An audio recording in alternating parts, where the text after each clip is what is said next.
ನಮಸ್ಕಾರ ವೀಕ್ಷಕರೇ, ಏಡಿಯನ್ ಟಿವಿಗೆ ಸ್ವಾಗತ. ನಾನು ಪವನ್ ದೇಶಪಾಂಡೆ. ರೈಲ್ವೆ ಹೋರಾಟ ಸಮಿತಿ ಈಗಾಗಲೇ ಸಾಕಷ್ಟು ಸಂಘ ಸಂಸ್ಥೆಗಳು, ಸಂಘಟನೆ ಮುಖಂಡರು, ನ್ಯಾಯವಾದಿಗಳು ಹೀಗೆ ಎಲ್ಲರೂ ಕೂಡ ಈ ರೈಲ್ವೆ ಹೋರಾಟ ಸಮಿತಿಗೆ ಬೆಂಬಲವನ್ನ ಸೂಚನೆ ಮಾಡಿವೆ. ಈ ಕುರಿತು ಒಂದು ವರದಿ ಇಲ್ಲಿದೆ.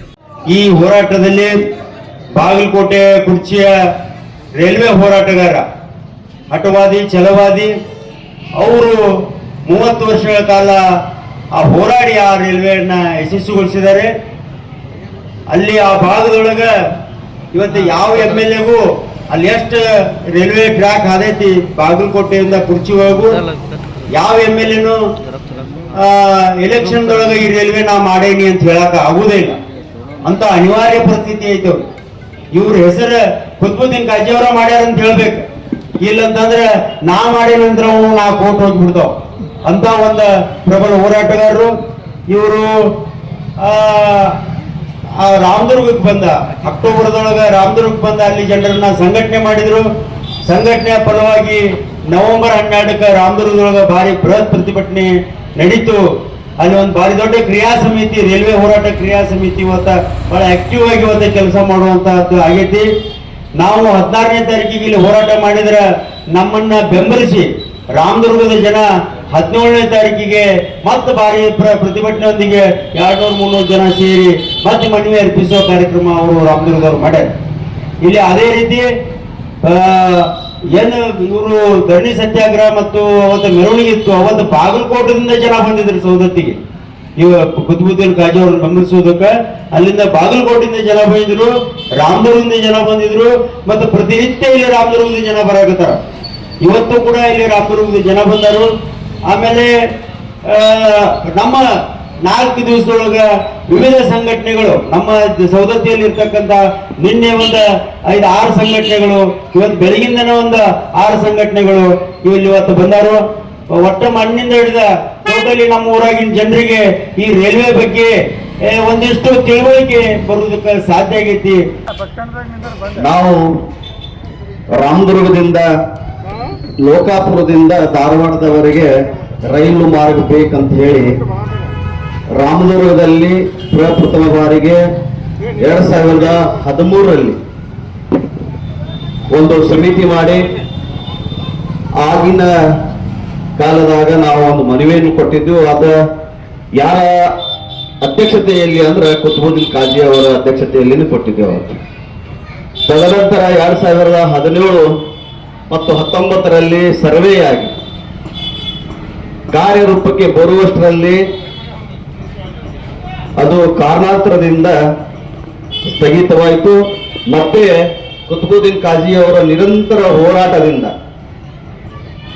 ಕುರ್ಚಿ ಮತ್ತು ಬಾಗಲಕೋಟೆಯ ಒಂದು ರೈಲ್ವೆ ಮಾರ್ಗ ಕೆಲಸ ಪ್ರಾರಂಭವಾದಾಗ ಮತ್ತೆ ನಾವು ಧ್ವನಿ ಎತ್ತಿದೆವು.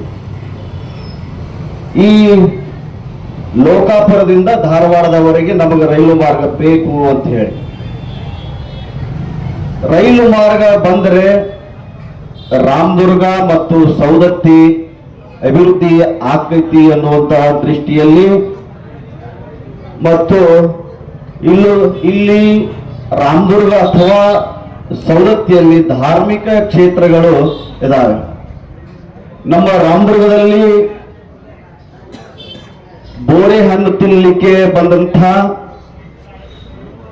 ಶಬರಿ ಕೊಳ್ಳಕ್ಕೆ ಬಂದಂತ ತಾಯಿ ಶಬರಿಯನ್ನು ಹುಡುಕಿಕೊಂಡು ಬಂದಂತ ರಾಮನು, ಶ್ರೀರಾಮ ಬಂದಂಥ ಪ್ಲೇಸ್ ಇದೆ.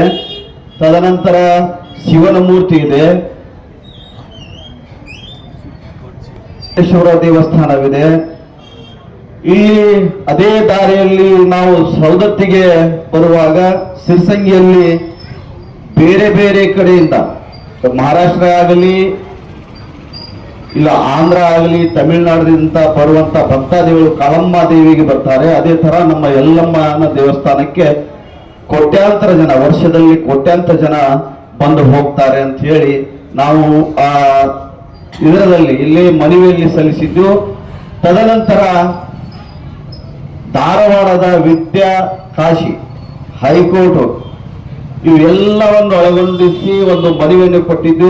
ಅದ ಸೌದತ್ತಿವರಿಗೆ ನಾವು ಮಾಡುವಂತ ಕೆಲಸ ನಮಗೆ ಆಕೈತಪ್ಪ ಅನ್ನುವಂತ ಅವರಿಗೆ ಭರವಸೆ ಇಟ್ಟುಕೊಂಡು ಈ ಸತ್ಯಾಗ್ರಹವನ್ನು ಮಾಡಿ ಇಲ್ಲಿ ಪ್ರತಿಭಟನೆಯನ್ನು ಮಾಡಿದಂತ ಎಲ್ಲ ಸವದತ್ತಿಯ ಹಿರಿಯರಿಗೂ ಕಿರಿಯರಿಗೂ ಹಾಗೂ ಬೆಂಬಲಿತಿಗರಿಗೂ ಧನ್ಯವಾದಗಳನ್ನು ಹೇಳಿ ಈ ಸತ್ಯಾಗ್ರಹ ನಾವು ಇಲ್ಲಿಗೆ ಮುಕ್ತಾಯ ಮಾಡುವುದು ಬೇಡ. ಯಾಕಂದ್ರೆ ರಾಜಕಾರಣಿಗಳು ಇದಕ್ಕೆ ನಮ್ಮ ಅಶೋಕ್ ಪಟ್ಟಣ್ ಅವರು ಬೆಂಬಲಿಸಿದ್ದಾರೆ. ಈ ಭಾಗದ ಜನಪ್ರಿಯ ಶಾಸಕರಾದಂಥ ಆತ್ಮೀಯರಾದಂಥ ವಿಶ್ವಾಸನ್ನ ವೈದ್ಯರು ಸಹ ಬೆಂಬಲವನ್ನು ಸೂಚಿಸಿದ್ದಾರೆ.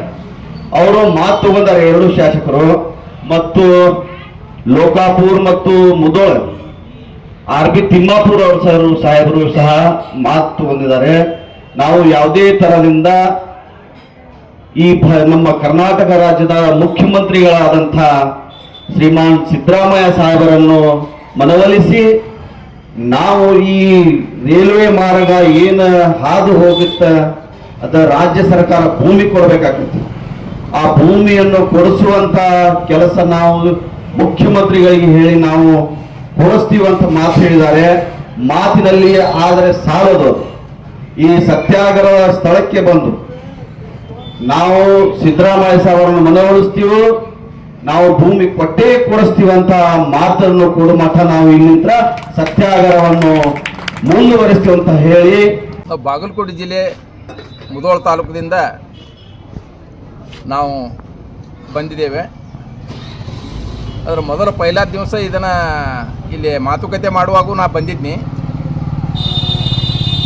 ಈ ಲೋಕಾಪುರದಿಂದ ಧಾರವಾಡ ಏನು ರೈಲ್ವೆ ಸೌಲಭ್ಯ ಮಾಡಬೇಕತ್ತೇನು ಹೊರಟೈತಿ, ಇದು ಕುಡ್ಚಿಂದ ಬಾಗಲಕೋಟೆ ಏನು ರೈಲ್ವೆ ಸೌಲಭ್ಯ ಐತ ಅದಕ್ಕಿಂತ ಜನರಿಗೆ ಇದು ಭಾಳ ಅನುಕೂಲ ಆಗ್ತೈತಿ. ಇದು ಲೋಕಾಪುರದಿಂದ ಧಾರವಾಡ ರೈಲ್ವೆ ಆತಂದ್ರೆ ಅದಕ್ಕೆ ಸರ್ಕಾರ ಇದನ್ನು ಶೀಘ್ರಗತಿ ಒಳಗೆ ಮನಸ್ಸು ಮಾಡಿ ಇದನ್ನು ಭೂಮಿ ವಶಪಡಿಸಿಕೊಂಡ ಕೇಂದ್ರ ಸರ್ಕಾರಕ್ಕೆ ಕೊಟ್ಟ ಕಾಮಗಾರಿಯನ್ನು ಪ್ರಾರಂಭ ಮಾಡಬೇಕು.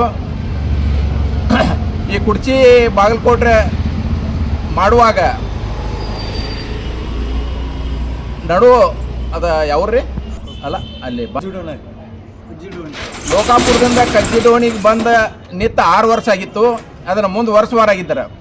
ಅವಾಗ ನಾವು ಕಾಜಿಯವರು ನಾವು ಬಾಗಲಕೋಟೆಯಿಂದ ಕುಡ್ಚಿ ತನಕ ಪಾದಯಾತ್ರೆ ಮಾಡಿದೆವು.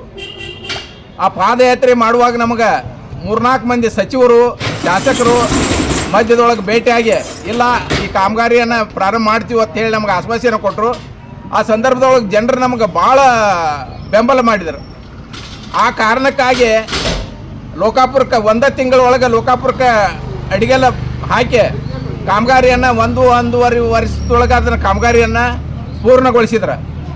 ಅದನ್ನು ನಾವು ಕೇಳದೇ ಇದ್ದರೆ ಯಾವುದೂ ಕೆಲಸ ಆಗೋದಿಲ್ಲ. ನಾವು ಪಾದಯಾತ್ರೆ ಮಾಡಿದ್ವಿ, ಜನರ ಅದಕ್ಕೆ ಪ್ರತಿಕ್ರಿಯೆ ಮಾಡಿದ್ವು, ಜನರ ಬೆಂಬಲ ಕೊಡ್ತು. ಹೀಗಾಗಿ ಅದ ಕೆಲಸ ಈಗ ಭಾಳ ತೀವ್ರಗತಿ ಒಳಗೆ ನಡೆದೈತಿ. ಈಗ ಜಮಖಂಡಿಂದ ಯಾದವಾಡ ತನಕ 25 ಕಿಲೋಮೀಟರ್ ಒಬ್ಬರು ಕಾಂಟ್ರಾಕ್ಟರ್ ಹಿಡಿದಾರು. ಅವ್ರು ಭಾಳ ಕಾಳಜಿಯಿಂದ ಕೆಲಸ ಮಾಡಕತ್ತಾರ. ಈಗ ನಾವು ಪಬ್ಲಿಕ್ ಕೇಳಲಿಲ್ಲತ್ತಂದ್ರೆ ಯಾವುದೂ ಕೆಲಸ ಆಗೋದಿಲ್ಲ. ಇದು ಜನರ ತಲೆ ಒಳಗೆ ಭಾಳ ಜನರ ತಲೆ ಒಳಗೆ ಇದ್ದಿದ್ದಿಲ್ಲ. ಇಲ್ಲಿ ಮುಖಂಡರು ಏನು ಕೂಡಿ ಇದನ್ನು ಏನು ಹುಟ್ಟು ಹಾಕಿ ಮಾಡಾಕತ್ತೈತಿ. ಇದಕ್ಕೆ ಸರ್ಕಾರನ ಕಣ್ಣು ತೆರೆಸಿ ಇದನ್ನು ಶೀಘ್ರಗತಿ ಒಳಗೆ ಇದು ಕಾಮಗಾರಿ ಪ್ರಾರಂಭ ಆಗುವಂಗೆ ಮಾಡೋಣ. ಇದಕ್ಕೆ ನಮ್ಮ ಬೆಂಬಲ ಸದಾ ಇರ್ತೈತಿ. ನಾವು ಇದಕ್ಕೆ ಬೆಂಬಲ ಕೊಡೋಂಗಿಲ್ಲ. ನಾವು ಇದರ ಜೋಡಿನ ನಾವು ಇರ್ತೀವಿ. ಇದಕ್ಕೆ ಯಾವಾಗ ಏನು ಪ್ರಸಂಗ ಬರ್ತೈತಿಲ್ಲ ಅದಕ್ಕೆ ನಾವು ಬರ್ತೀವಿ ಅಂತೇಳಿ ನನ್ನ ಮಾತು ಮುಗಿಸ್ತಾನು. ನನ್ನ ಹೆಸರು ಸುಭಾಷ್ ಸಿರ್ಬೂರ್ ಅಂತೇಳಿ.